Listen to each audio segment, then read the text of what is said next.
Some people think it's okay. Some people think it's not okay. Some people actually have found methods to completely write with AI. I think all of us can recognize when something doesn't have a soul behind it. I do post daily, and I do also have a day job, and I do also have a side business, and I Substack and a family.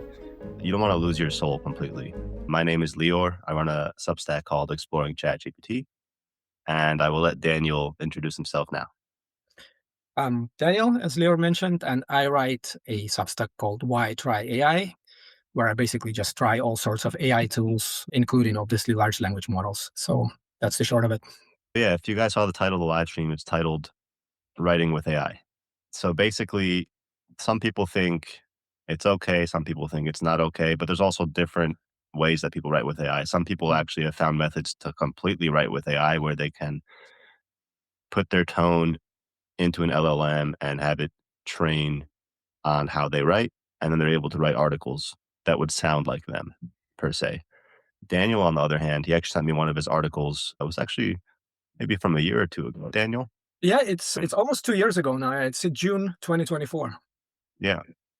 And Daniel really actually, that article is very well written, and he goes into actually how he enjoys putting words together, word after word and developing it. And that's a beautiful thing as well. And I think that shouldn't be lost in the sauce. But I will say mine is more of a hybrid style. I do some of my own writing. I also use AI to help me write, and we'll dive into exactly how I do that Mhm. to Probably fun make to it hear. possible for me to post every day. But yeah, I think let's get started with your end, Daniel. I'd like to hear your opinions on this and how you do things. Yeah, sure. Okay, first of all, I wanted to also highlight that I'm not, as I write in the article itself, I'm not anti AI writing. I am very much anti AI slop, as I think all of us are. I think all of us can recognize when something doesn't have a soul behind it and it's just churned out at scale.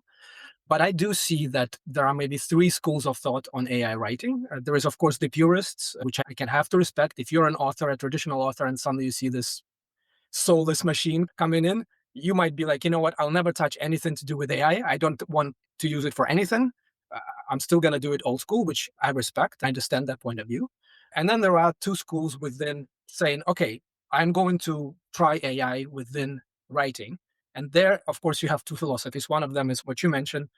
I go ahead and I try to train the chatbot or the large language model on my writing, and hopefully it will write for me, but in a way that sounds like me. And then maybe I do 20% edits and it's ready made. I am in a little bit more of the other camp where, not because necessarily I am, again, an anti writing with AI, but because I genuinely like the process of putting things on paper, like the humor that I can bring to it, the personal point of view. So I enjoy actually crafting these kind of stories together. So I just don't want to give it to a machine because this is actually the joy that I experience on Substack. On the other hand, even someone like me who is saying I'm not writing with AI, there is plenty of different areas where AI can help. And I mentioned them in the article. It's, research is the obvious one. If you're writing something that's factual, it can probably get you quite close to where you need to be much faster than if you had to dig in yourself and then you get to write straight away. It can help you with the outlining and the thinking process. You might have a jumble of thoughts in your head. You spit it at AI and you're like, help me structure this. How would I structure the narrative just from a top level perspective? I use it like that sometimes myself. And then, of course, once you're done writing, I quite extensively use AI as a sort of beta reader slash editor. In fact, not to sound like a broken record with Claude Code, but I have a skill in Claude Code that it's I quite literally, I think it's called beta editor.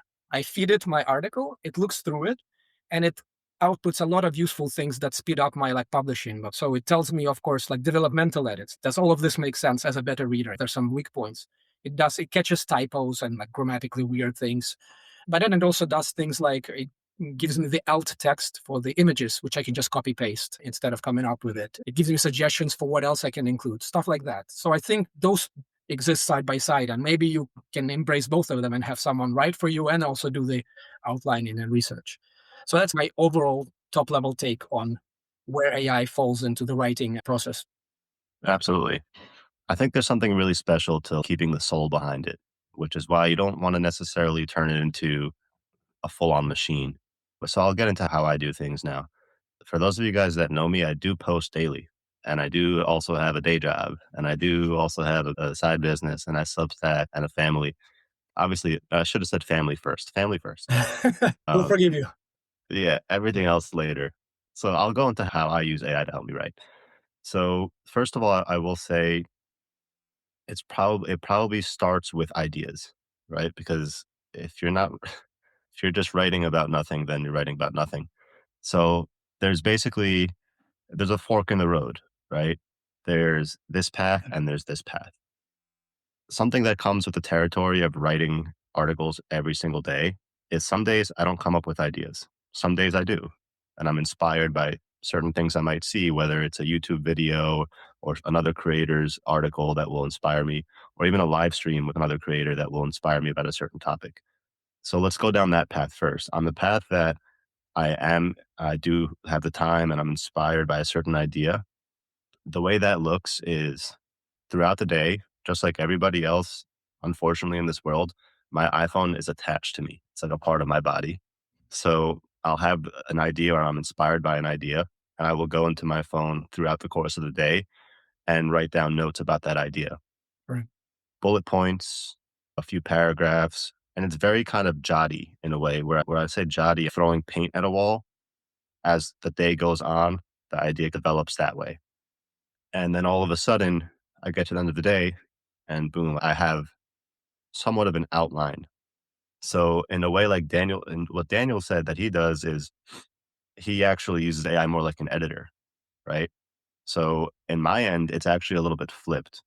I will have the outline, the topics, the ideas, Mm. bullet points, and I will take that and then I will build the article from there. So typically what you'll see if you look at my articles, there's one thing that I actually don't give AI at all, and that is basically when I'm structuring the article, it's in the introduction section and the reflection 100% me, because I feel like that's where kind of the soul and the theme of the topic that I'm going into comes out. And so people can get a taste for what I'm doing and how I'm putting it together. So that's path A. Path B is the days where I don't come up with ideas, and that happens. And that's when I will actually use AI as an idea generator. And luckily, it knows me pretty well. It knows my Substack pretty well. And I'm able to just generate lists of ideas of things that I could have never have thought of. I could stick to a certain subset of topics, or I could just give it free reign. And sometimes I'll take multiple topics and combine them together. So basically, that kind of outlines how I do things. I also will say that I always include references and cite them properly throughout my article as well. Yeah, I've noticed Um, that actually at a couple of your yeah. pieces. There is So, like a like, list. especially once I actually chose my niche, which was obviously there's days where I'm strictly writing about AI related topics, but I'm also in the sciences as well. And I will Right. mix in a few articles that are like physics related. And I think, especially when you're in the sciences, you have to use proper citation. You have to make sure that these things are backed up by actual evidence. So I think that's a really important point for anybody that wants to use AI to help them write is to make sure that you're backing up your claims and citing them properly. And then also, I will say, in terms of this topic, Daniel brought up a good point of basically, are you using it to draft or using it as a sparring partner? Mm. Maybe Mm. both. So I will say I'm in the both field Yeah, it sounds like that. in a way where I will use it to help me draft, especially I have an outline set up, I have everything, and I will use it to help me draft the meat of the article. So basically, I will say, and we can get into this a little bit later as well. I think transparency is really important on this topic as well. I will be fully transparent with you guys as much as I can and give you the honest truth of how I do things. So, Daniel, what do you think about sparring partner versus drafting in terms of AI and writing? Yeah, but I think it falls perfectly into those two schools of thought that I mentioned. Like the drafting falls a little bit more into I'm actually getting AI to write for me. And of course, the draft clearly, in most cases, hopefully, you will not just copy paste, like you said, and publish as is. You will still bring your own context, your own voice, your own examples. You will probably edit lots of things because no matter how close AI gets to your voice, it probably won't nail it fully. And then another perfectly valid path is to say, I want to retain the writing because I am like someone like Daniel who just actually likes sitting there and coming up with the phrasing. And then it's perfectly valid to do the brainstorming and the idea generation and all of these discussions and saying, hey, how can I flesh out this argument better? What other things shall I mention in this list of examples that I'm listing? What am I overlooking, right? To fill in the blanks. But transparency, like you mentioned it yourself, but I was that was the word that was in my head when you kept saying that you have the intro and the epilogue or whatever it's called, like the reflection. And I think that's also a critical part. If you're going to have AI write the majority of the content, it can also be a perfectly acceptable path. But transparency is important. Is to say, like, hey, what you see below is this AI text that was made in collaboration with my thoughts and discussions. It reflects my points of view, but whatever X% of it is AI generated. I think that's a necessary step as well, because as I said, people can detect, well, to some extent at least, we'll have a sort of human radar for just pure slop, and you risk getting into a place you don't want to be probably if you just overlook this disclaimer and the announcement. So it's cool to hear about your process. May I actually ask you, you said that I'm assuming you're drafting a lot of stuff with ChatGPT. I know you're mostly a ChatGPT guy, and you say that it knows you pretty well and so it can draft. Is it because you continue a specific chat, or do you have a project made for writing within ChatGPT? How do you handle the like repeatable context? Yeah, I've been in the same chat for probably a year. Okay. Yeah, I think that's a good point. If you're whatever you're researching, whatever you're building, I think sometimes if you move across chats too much, it can Yep. get lost in the sauce. And it's definitely important to realize that there are limitations to LLMs. I will say there's plenty of tools you can use. I'm a ChatGPT guy, but for example, there's another creator, a big creator here on Substack. His name is Ruben Hassid, and I've heard him talk a lot about, and he's also very transparent about how he uses Claude to help him write. And apparently, it might be the best. I don't know. I haven't really tried it, so it might be something that you guys might be interested in trying as well. But yeah, in terms of transparency, I think that's really key. And even part of writing, especially on Substack, is also having nice images in your articles as well. So to Mm. also just be transparent about the fact, hey, I'm using this tool or that tool, which I think is pretty obvious at this point. Yeah. Everybody's using AI image generation to to basically make their thumbnails on Substack, Right. to create images throughout their articles as well. I will say there's also many times where I will actually have articles that are my conversations with ChatGPT when I'm Yeah. diving into a certain topic, which I also really like doing because then it really shows you like how I interact with it. And I have a separate chat for those conversations. Gotcha. Do you have a good sense for, obviously, when you publish the volume that you publish 7 articles a week, right? Do you start having a feel for what resonates with the audience? Is it the chats with ChatGPT? Is it the one where you don't have ideas and you get ideas from ChatGPT? Or is it the ones where you say you go throughout the day and build up a point of view on a specific topic? Is it fair to say that some of them are like have better engagement or resonate more with the audience? Or is it actually hard to tell because they are so similar because the voice ends up being yours to some extent? Yeah, that's actually a really interesting question. It's funny because sometimes when you think that this is gonna, wow, this idea is gonna resonate, right? And it still does, but not to a certain extent. And you Right. have other ideas where you're like, whatever. It's a Suddenly, good yeah, it topic, takes off. but then that's the one that actually Yeah. resonates. So it works like that. You never know So with it's less like, the mechanics that got you there, but it's really more the topic and whether what resonates at that given time. yeah, whatever resonates. It's I may think that it's going to that this is it. This is my best article, and it's not. And then the one the day after is, even though I may think that topic is not as interesting to me, it might be more interesting to the general audience. Yeah. So I will say, I think that back to the topic of transparency, Mm, like for a long time, and I mentioned this in our previous live streams, Daniel, nobody knew who I was for a long time. I didn't show my face, not my profile picture. right. And with the amount of content that I was putting out, everyone thought I was a machine, basically.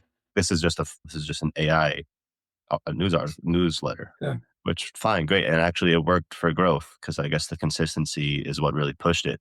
But yeah, once I actually put a face to the name and people realized, and now I'm actually coming out and speaking about it more and speaking about my process.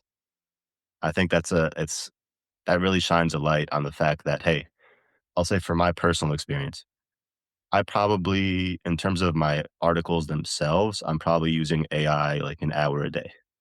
Mm, And then there's all the other use cases that I'm using AI for. But I can give an example for a guest post that I have coming up. right? Like it's about how to become an AI explorer. And that's a topic that really hits home for me, like how to just Right there in the name. yeah, how to dive down the rabbit hole and enjoy AI on a different level, on not just a surface level. And so like with that type of topic, it's like over the course of a few weeks or a month actually, which has been a little bit different than my usual process, I've really been sitting there and letting the idea kind of cook. When I actually finished that article, I'm like, from start to finish, this was actually the article that I feel like I put my soul into the most because I really took my time with it over the course of a month. Yeah.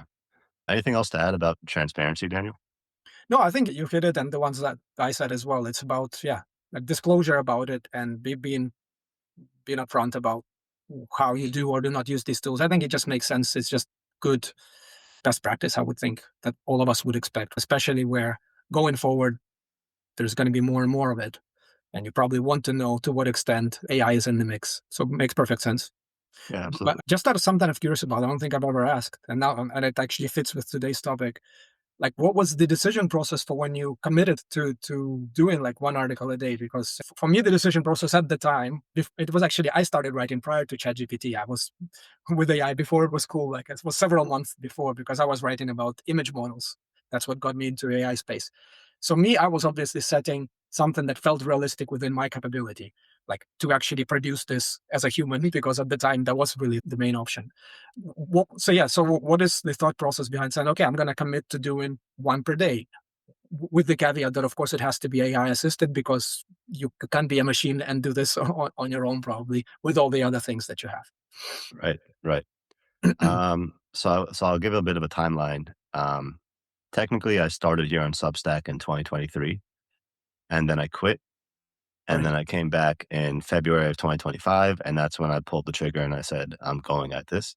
I think it's maybe something that has to do with my personality a little bit. Like when I do something and I commit to it, I go all in, and sometimes for better or for worse. I think just to be honest, I realized that if I do this and I go full throttle and I'm able to do this every day, I want to see what happens after a year. So it's more so of like like an experiment to see. It's almost like, hey, do you wake up every day and do 100 push-ups and then see what your Right. body's going to look It's like like a after habit that? building kind of Yeah, thing. yeah. So in a way, I was like, hey, let's see where this goes.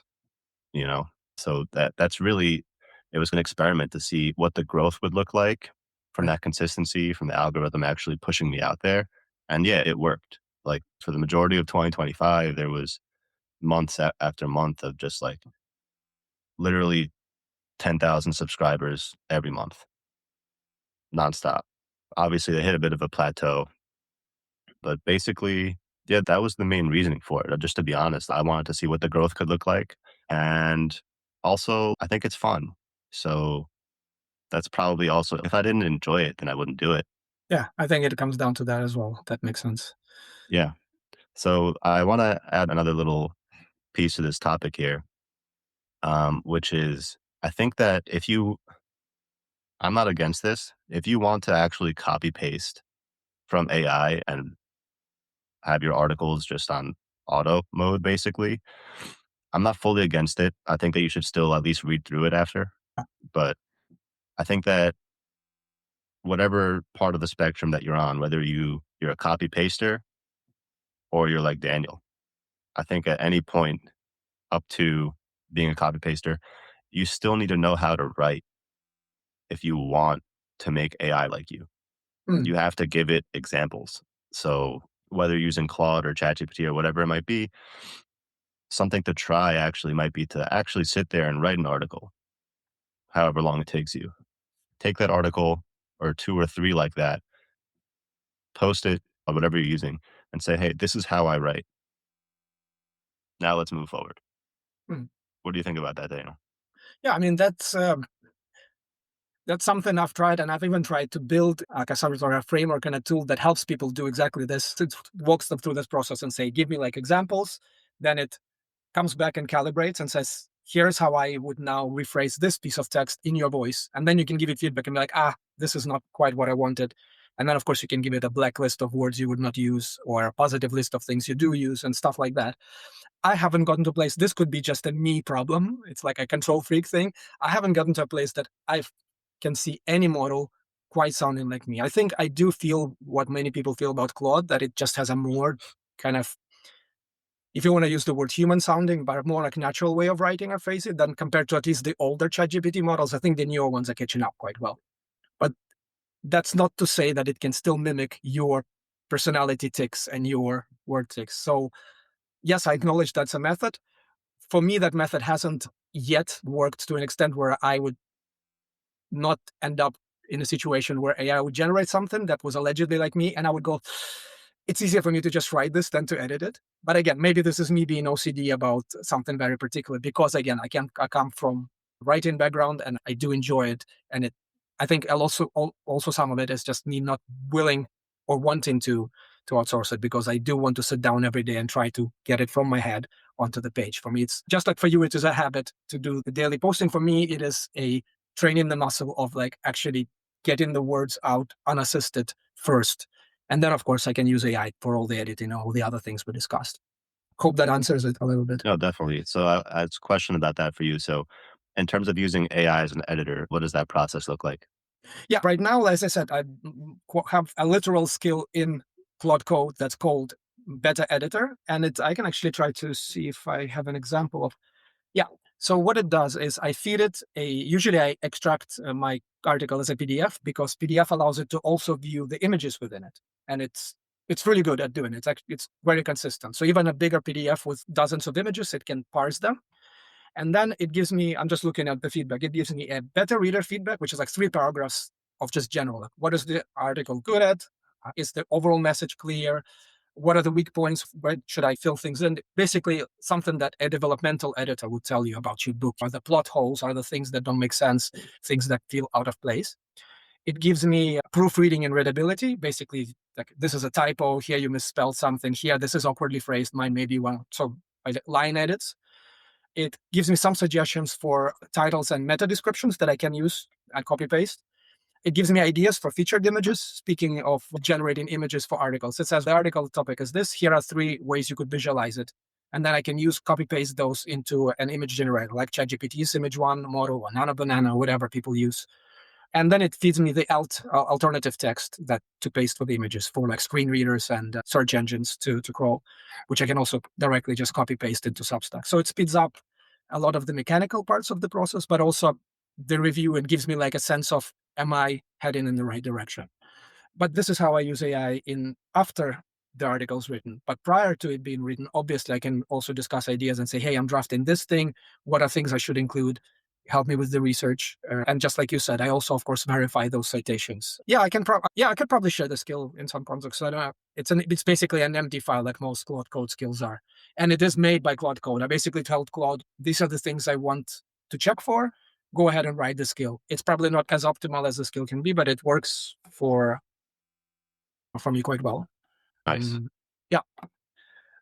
And for research, of course, a lot of the tools can synthesize information much quicker than any one of us can and make it tailored to the question at hand. So that would be a silly thing not to use when you're trying to structure your thoughts on a topic. Having said that, obviously, citations can be hallucinated. They are the things you are mentioning. You want to go and make sure that the facts or the things that Claude or any other ChatGPT or chat model has stated actually exists in the reference articles. So Yeah, I'm absolutely. just trying to think if there are any other areas. Yeah, I think those are the main use cases for me when writing. Okay, cool. Yeah, I'll just read off this comment in the live chat. Benita Jansen says, I use 3 recipes, one for reflective articles on existing knowledge, 2 articles where I look at existing knowledge and then add my own experience or new knowledge, and 3 new ideas or knowledge that was created through work, experience, or research. So that's actually, it's cool that you have 3 different recipes. I have 2, like what I mentioned. But yeah, I will say whether you're using AI to fully write for you or you're actually writing yourself because you enjoy it, like Daniel, I think that there's something special that comes in where you don't wanna lose your soul completely. And I think in a way, writing is an art form. whether you play piano or you play the drums or whatever. You don't want to lose the soul completely. No. A whole other interesting topic is AI music also, which I know Daniel has been doing some research on as well. Yeah. But yeah, I think the main thing I want to keep in mind with my articles, I don't want to lose the soul. So it's definitely not a copy paste method, No. but it's definitely also not only sometimes for drafting, but also for editing. And I think in terms of editing, like Daniel said, there's something interesting which everybody that uses AI a lot knows is that first of all, AI can be biased, it could be agreeable, but also you can end up in these like never ending feedback loops where it's like you ask it a question, let's say for titles, right? Because something that I use 100% for, maybe there's one time out of 1,000 that I actually will come up with a title myself. Titles are, I think, the amount of great titles that you can get by using AI, it's unmatched. So basically, that's actually one part that I will say. Let's say I'll ask it for titles for an article, right? It'll give me a ten different titles. And then at the end of that, it says, actually, I might have 5 titles that might perform even better. And then I say, okay, yeah, give me those. And then it's like a constant Yeah. loop. It's like Yeah. I have 5 more and then 5 more and then 5 more. So you don't want to get stuck in that loop too much, Yeah. which I think Do goes you into use editing. the A/B testing feature for the titles that the I software have, provides? Yeah, yeah, I have. because that's basically what I try to use as well. I say I pick my shortlist. I usually just one alternative to the one I have out of whatever Claude might suggest, and then I do usually pit them against each other just to see. Yeah. So that's a question that I have for you about editing is that because of that feedback loop, sometimes I think to myself, is it just telling me what I want to hear in terms of editing as well? Right? Like in terms of you said, a better reader, right? Maybe it's fixing things sometimes that don't necessarily have to be fixed. And it's up to you to use your own human judgment to realize, actually, I like this better. So I'm not going to do Yeah, what yeah, you're telling me to do. yeah.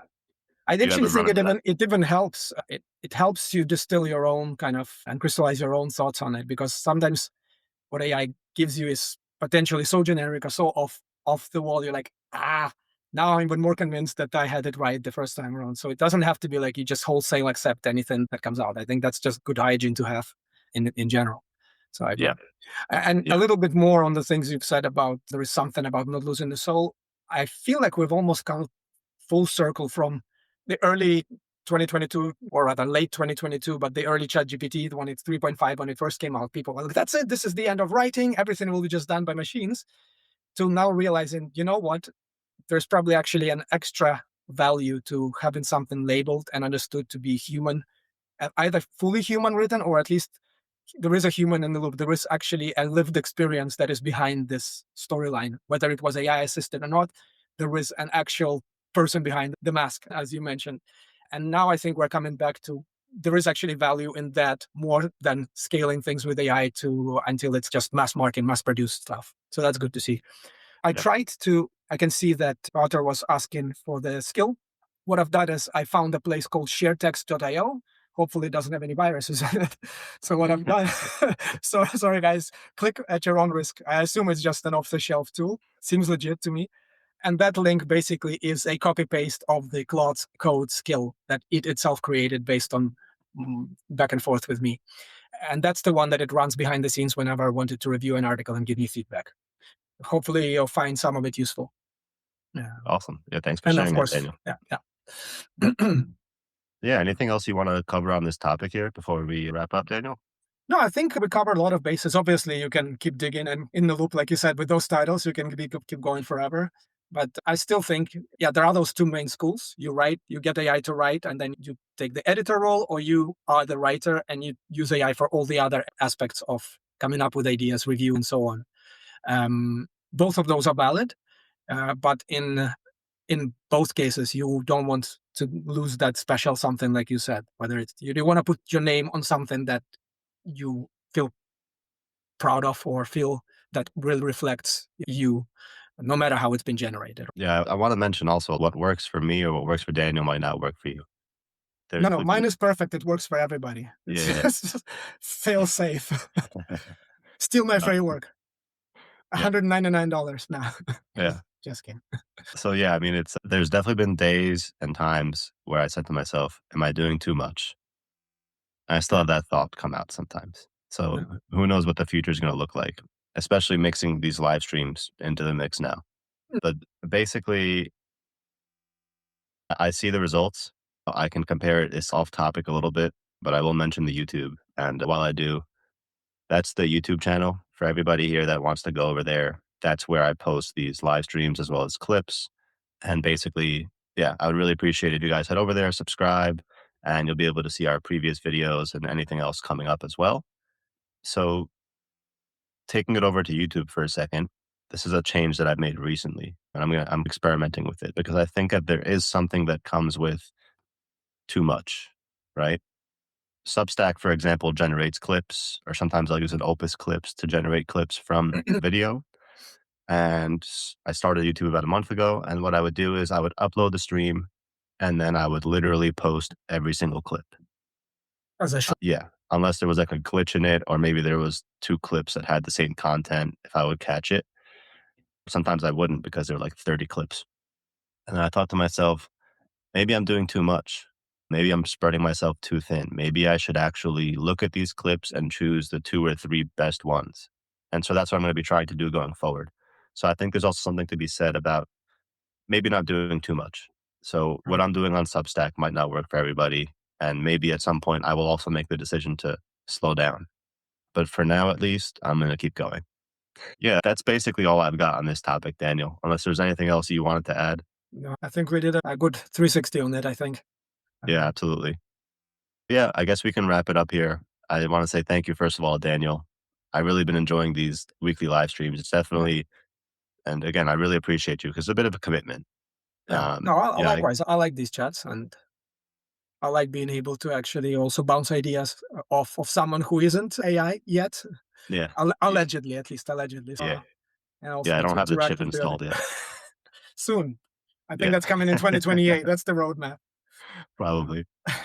Yeah, and also a big thank you to everybody here as well that's been the live stream.